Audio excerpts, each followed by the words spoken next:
Hey, it's Ramsey Dewey over here in Shanghai, China. Welcome to another edition of Q&A with the Coach. Today we have a question from our friend Fishwatch, who says, Coach, I would like to know if you think you could potentially win the UFC 1 tournament with the skills and knowledge you have today. Ooh, man, that's an interesting question. If so, how many UFC tournaments do you think you would win? And at which UFC would you almost certainly lose? And yes, I could beat a current UFC fighter in theory, however my Duke's Ryu ninjutsu skills are too deadly for the octagon, so the fight would never happen. If you didn't know, recently I put up a poll asking my viewers if they believe that they could beat anyone on the current UFC roster, and about 70% of the viewers said no, and a little less than a third of you said, yes, I believe I could. And in the comments, a bunch of you, disappointingly, bunch of woman beaters out there, woman beater wannabes were like, I could beat the tiniest, worst, straw weight, atom weight woman on the roster because I'm a 300-pound monster. You're a monster, all right. Stop fantasizing about beating women, guys. Not cool. I think there was only like one dude that I remember in the comments saying, I think I could do pretty well in this particular division, and that was our friend Jordan from the channel Jordan Teaches Jiu-Jitsu, which is an awesome channel, highly recommended, go check it out. The dude has legitimate skills, like legitimate mixed martial arts skills, and he not only teaches Brazilian Jiu-Jitsu, is a Jiu-Jitsu black belt, but yeah, serious MMA skills, being able to transition between the strikes and the grappling. He did some sparring with Jeff Chan from MMA Shredded, and really cool videos, so definitely go check him out. So when he says, humbly, I think I could do okay in the lightweight division or whatever it was, yeah, he's probably the only one of you I believe. The rest of you, get a reality check. Anyway, UFC 1 tournament. You know, it's a common point of speculation among modern martial artists, because back then, Royce Gracie was kind of the one-eyed man in the land of the blind when he won those first couple of UFC tournaments, right? Because nobody else really knew what jiu-jitsu was or what Brazilian jiu-jitsu was or much about submission fighting except for Ken Shamrock, Royce's second fight in the UFC 1 tournament. We'll get into that in a bit. So, you know, when people learn a little bit of jiu-jitsu, they watch those old matches and they're like, oh, they made all these mistakes. They did this wrong and that wrong. I could totally beat these guys. And in a submission grappling match, in a jiu-jitsu match, maybe you could. Maybe you could. But let's actually look at Royce Gracie's fight record here. See who he beat and how, and put ourselves in his shoes and ask ourselves, how would we have done in those particular fights with our current skill sets and understanding of martial arts, but also in the context of UFC 1 rules, which are way different than modern UFC rules. One of the big things was no rules except for no biting and no eye gouging, and even if you did that, the fight continued uninterrupted. The fighters were simply deducted a portion of their fighter's purse. Headbutts were allowed, groin shots were allowed, everything else was allowed. No weight classes, no time limits. You were allowed to wear your martial arts uniform into the cage. You could use it as a weapon, such as the gi, for example. You could do gi chokes, you could grab it, you could grab the other guy's uniform or shorts, etc. There were no rules against that. So it was a whole different ballgame, my friends. So Royce Gracie's first match was against boxer Art Jimmerson. Now, I'm not going to pretend for a minute that I could have beaten that 1993 version of Art Jimmerson in a boxing match. I mean, Royce obviously exploited his weaknesses. He didn't know how to wrestle, didn't know jiu-jitsu, didn't know anything about what Royce's game was, and understandably, Art came out looking very, very cautious, like, what have I gotten myself into? This guy's wearing a gi, is he going to do some kung fu on me? I have no idea. Because nobody knew what was going to happen, and that was written all over Art's face. Now, I don't know if Art would have given me that same respect and that same, because I didn't have that mystique built around me like the Gracies did. I mean, it was a whole clan of dudes coming out wearing black belts, and the announcers kept talking them up, because after all, they were the ones putting on the show. And so Art Jimmerson, having heard all of this, experienced all of this from his perspective, yeah, he didn't know what was going on until it went on. But I can clearly say, and I hesitate to answer this question. I hesitated to answer this question because if I say I could have beaten this guy or this guy or this guy this way or that way or that way, it's going to come off sounding like bragging, and I really don't want it to. But bear with me. Art didn't know anything about wrestling. He didn't know anything about kickboxing. He was a professional boxer. You know, he was a pretty decent professional boxer, man. And it's kind of a shame that since UFC 1, he's sort of become a joke in the MMA community, like, oh, that boxer with one glove on who didn't know what was happening.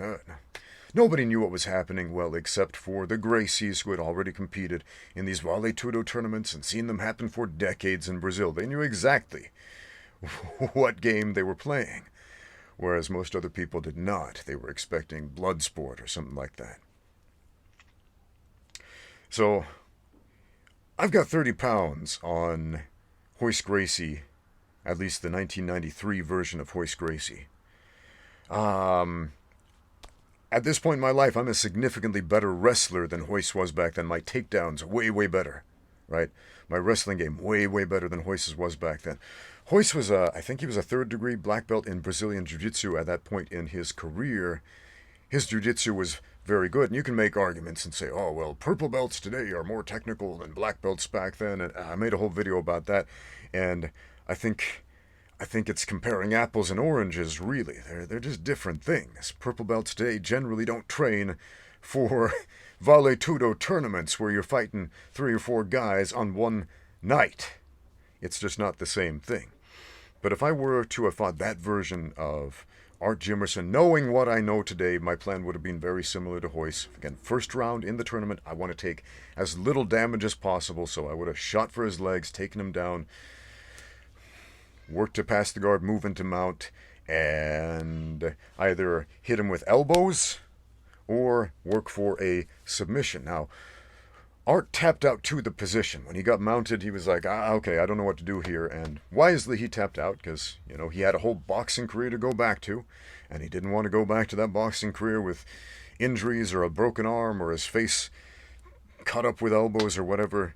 He didn't know what Royce was going to do to him, so he tapped out. So I don't know if Art Jimmerson would have done that if I got into full mount, but I do know how to finish fights when I get to that position. And against a guy who doesn't know how to wrestle, I absolutely can get there. So, again, no disrespect to Art Jimmerson. If we had boxed, that would have been a very different story. The next fight, Ken Shamrock. Ken Shamrock was without a doubt the best athlete, by far, in the UFC 1 tournament. By far, the best athlete. He was a scary man back then. You know, even with the limitations that he had of not having access to the future, if you will, he was a scary man back then. He was a legitimate grappler. He knew how to wrestle. He knew what submission fighting was. Obviously, Royce was on a different level of submission fighting than Ken Shamrock, as he was able to eke out the win. But, man, that's a scary fight. And the fact that Royce was able to win that is a testament of Royce's skills as a submission fighter, as a MMA fighter, as a Vale Tudo fighter. So, would I be able to beat 1993 Ken Shamrock? I'm going to give this one a solid maybe. Maybe. Because, again, I am 30 pounds heavier and stronger than Royce was back then, but Ken Shamrock, much, much better athlete, scary dude, great leg lock game, and I can think of ways that I could win. I can think of what his weaknesses were back then, but, again, I'm going to give that one a solid maybe. Like, even with all the knowledge and experience I have today, I don't know if I would have been able to do what Royce did. I mean, Royce used the gi specifically. He wrapped his own lapel around around Ken's neck and choked him out that way. Royce's gi game was a whole lot better than mine is today. Back then, it was. And yeah, man, I would not have even thought of using my lapel at that point to choke out Ken Shamrock in a fight against him. So, again, I don't know. Maybe, maybe not. The next fight, Gerard Gordo, he was a big dude. He was a bad dude. Kickboxer. But Gerard Gordo was also coming in to that fight, the third one, after 2 previous fights, and he was worn out, and he was injured. Now, if this was me, I'm pretty sure I could have gotten through Art Jimmerson by out-wrestling him with minimal injuries and minimal fatigue. Ken Shamrock, that's a different story. If I were able to beat Ken, I probably would have got mauled and it would have been exhausting. So, if I made it to round 3 against Gerard Gordo, we both would have been pretty fatigued. We both would have taken injuries. Now, he had broken hands, if I'm not mistaken. At least one broken hand. And he had some significant damage to one of his feet from kicking what's-his-face, that sumo in the face and knocking his teeth out. I think he had one of the teeth embedded in his foot. So he was not going into that fight fresh. Now, assuming the same thing happened, I could definitely out-grapple him. But Gerard was definitely a tougher guy to get in on than someone like Art Jimmerson, whose understanding of wrestling at that time was very, very non-existent. I'd like to say I think I could do it, but there's also a significant chance that, I could have eaten an elbow on the way in, and this version of me, at age 43, is not in a position to take the type of damage that I was able to take 20 years ago. But let's just assume I eke out a win. Okay. UFC 2. Assuming I won UFC 1. The first fight was against Minoki Ichihara. I don't remember exactly what his style was. He wore a gi. I don't remember if he was a judo guy or a karate guy, but Royce beat him via armbar. And I did watch that fight fairly recently, and I think, again, no disrespect to Mr. Ichihara, but I think that I could have won this fight via submission. Possibly even via knockout. But again, this is through the lens of retrospect. Jason De Lucia was Royce's second match in UFC 2. Jason at this point had, if I'm not mistaken, he had reviewed the tapes of UFC 1 and familiarized himself somewhat. He knew what kind of fight he was going into. And he did win his first match in UFC 2 via rear naked choke, so he wasn't ignorant of grappling completely. So, just grappling with him, taking him down, that wouldn't be like, oh, I'm so surprised and shocked this is happening, I don't know what's going on. He wasn't an expert grappler. I could definitely beat that version of him in a grappling match today. I'm not speaking of the current versions of these fighters, but just to make that clear once again.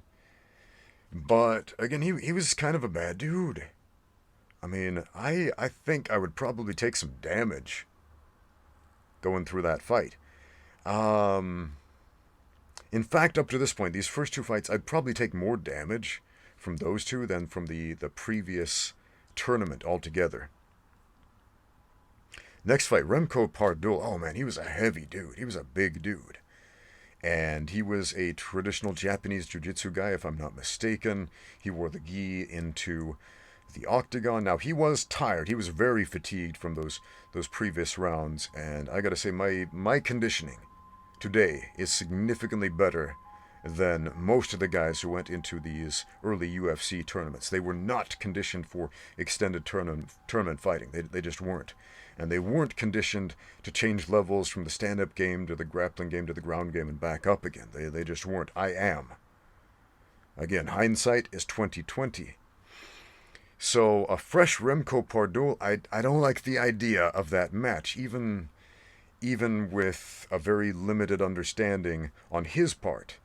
But one who is spent after two entire fights, maybe I could do that. But following that up with Patrick Smith, and we're talking about like prime kickboxing, Patrick Smith, he was a bad dude in the world of kickboxing. And again, he wasn't completely ignorant of grappling. Like, he knew how to sprawl. Royce shot in on him, and he sprawled, and Royce managed to outmaneuver him. And, I know how to sit out, and my wrestling is pretty good. My wrestling is definitely better than Patrick Smith's was back then. Could I out-wrestle him? Yeah. But, man, I gotta say, Patrick Smith went into that fight pretty fresh. 3 fights deep into UFC 2. He went into that pretty fresh with fairly minimal damage. So we're going up against a pretty fresh Patrick Smith, who was a phenomenal athlete back then, great kickboxer, with nothing on his hands but tape to make him harder. And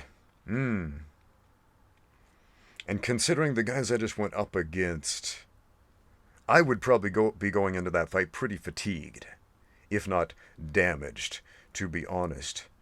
So, Royce won that fight by taking Smith down, getting him out, and I think it was like a combination of palm strikes and elbows and punches, and Patrick Smith, what was it? Yeah, it was considered a TKO. Technically the first TKO in UFC history, as the referee stopped it. So, what would my game plan be? Basically that. Get dominant position as quickly as possible, and hit him with the elbows. Why the elbows instead of the hands? Again, this is a tournament, and you hit people in the skull with your bare hands, even with gloves on, even when you're wrapped up. Like, man, I had this fight in Xi'an against this tough Chinese dude. Don't even remember what his name was, but I get him out, and I start throwing punches, trying to get the referee to stop this fight. And I hit him with my right hand, clean with the knuckles, but it gets right on the hard part of the skull, and oh man, I couldn't throw any more punches with my right hand the rest of that fight. But the elbow, on the other hand, it's a much, much stronger bone, so ground and pound with the elbows all day in a tournament like this. And then, yeah, that would be the end of UFC 2. Assuming I was able to make it out of there. But that would be tough, man. I would not make it through that tournament without taking damage, man. I would not. UFC 3, Royce's first fight was against Kimo Leopoldo, who is a big, strong, wild man. And Royce had a very difficult time attempting a takedown against Kimo. He couldn't. He eventually ended up pulling guard. As I said before, my wrestling today is much better than Royce's wrestling was back then. Don't confuse that with Brazilian Jiu-Jitsu. We're talking about different things. Right? Wrestling and Jiu-Jitsu are different things. Wrestling is the ability to dictate position, to dictate dominant position, to get the takedown, to get the position you want and need on the feet, to dictate where the fight goes on the ground, what position you're in once you get there. Would I be able to take down Kimo? Oh, man, that's tough. How much did he weigh? He was like 300 pounds. And not fat. I mean, he was like 300 pounds of muscle, man. He was a scary dude. In fact, specifically because of injuries and fatigue that Royce took during this first fight in UFC 3, Royce had to retire from the tournament early. But he did beat Kimo via armbar. So, again, Kimo, really tough, super aggressive, physical monster of a man, but, again, not well versed in submission fighting. So, would I be able to beat him? Maybe. Maybe not. Especially 43-year-old version of me. Royce took a lot of damage in that fight, and Royce was doing the right things, the correct things as far as Brazilian Jiu-Jitsu goes, right? And he still took a lot of damage. The type of shots Hoist took to his head. I've had a broken skull, if you don't know. My last fight, the reason I retired from professional fighting, broken frontal bone, depressed skull fracture, blind in one eye, crack all the way up here on the cranium. I don't think my skull could take the type of damage that Hoist took in that fight specifically. So, I don't know, man. I don't know. You know, the ego in me wants to say, yeah, I could beat him, but, it's a fight. Anything can happen in a fight. But Hoist did go on to compete in UFC 4. Okay. And his first fight in UFC 4 was against Ron Van Cleef. I honestly don't remember anything about Ron Van Cleef. He lost via rear naked choke. So I'm not going to make a prediction there because, again, I don't remember the fight. I haven't watched it recently.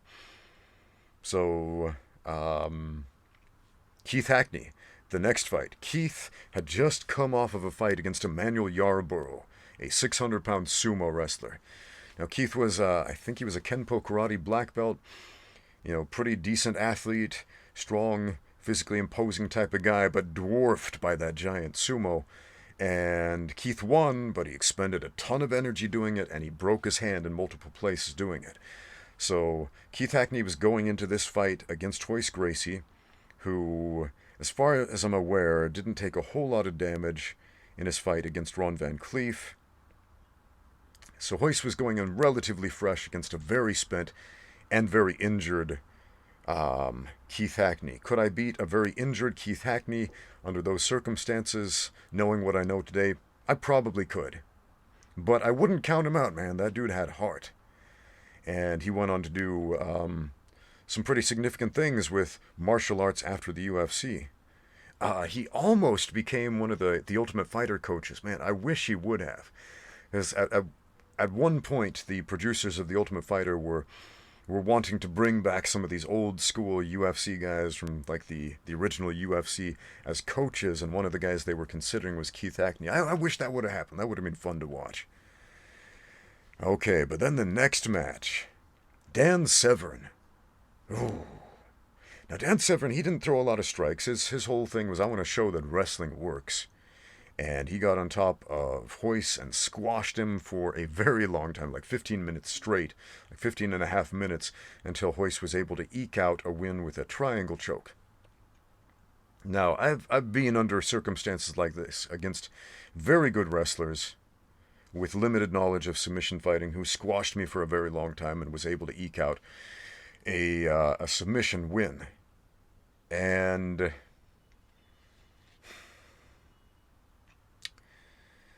could I have done what Royce did in that match? Probably. I probably could have got squished by Dan Severn for 15 minutes and then maybe eked out a submission win. But, yeah, I don't think I would have wanted to play a stand-up game too much with Dan Severn, though. That man had some mean suplexes, and he would suplex his opponents over and over and over again to wear them out before squashing them on the ground and just destroying their will to continue. Okay, and Royce's last foray into the early UFC was his super fight against Ken Shamrock, their rematch in UFC 5. The match was about 30 minutes long, and Ken Shamrock went into this fight much more prepared and basically got on top of Royce, stayed in the center, prevented Royce from sweeping or using any submission techniques. Royce used a lot of palm strikes to the ears and heel strikes to the kidneys, and Ken Shamrock used shoulders and headbutts and short elbows and short punches to just cut Royce up quite a bit. No real attempts at guard passing. How would I have done in this fight? I would have made very different choices than Royce. I also would have made very different choices than Ken Shamrock. I understand why both of these men made the choices that they made with the knowledge they had back then. But, you know what?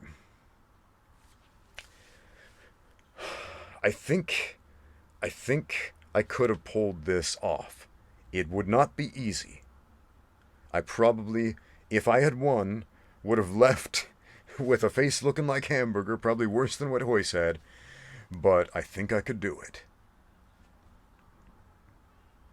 And I think a big part of why is because, honestly, at this point in my life, I'm a better mixed martial artist than Ken was back then. And I wouldn't have to win the fight on the ground. My wrestling is good enough to keep the fight where I want it at this point. Against that version of Ken Shamrock. I don't know about modern Ken Shamrock or prime Ken Shamrock, but that version, yeah. So did that sound like bragging? Maybe a little. But you asked. But I don't want to take anything away from what Royce Gracie did, because the more I think about it, and the more experience you have in fighting, and just getting out there and training with live resisting people, the more you realize it's not easy. It is not easy. Fighting even fighting a bum is not an easy thing. And those guys who make it look easy, and make it look easy consistently, oh man, the amount of work and effort it took to get there.